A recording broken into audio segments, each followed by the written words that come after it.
పనిచేసి 1910వ సంవత్సరంలో తిరిగి బాంద్రాలో రెసిడెంట్ మెజిస్ట్రేట్గా నియమితులైంది.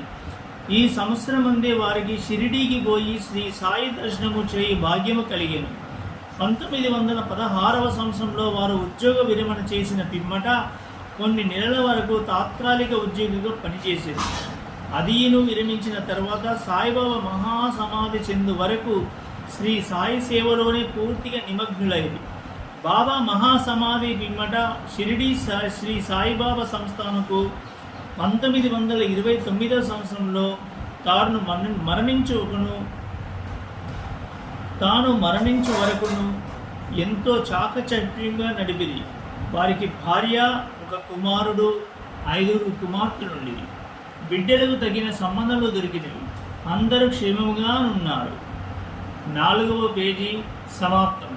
శ్రీ సచ్చిదానంద సద్గురు సాయినాథ్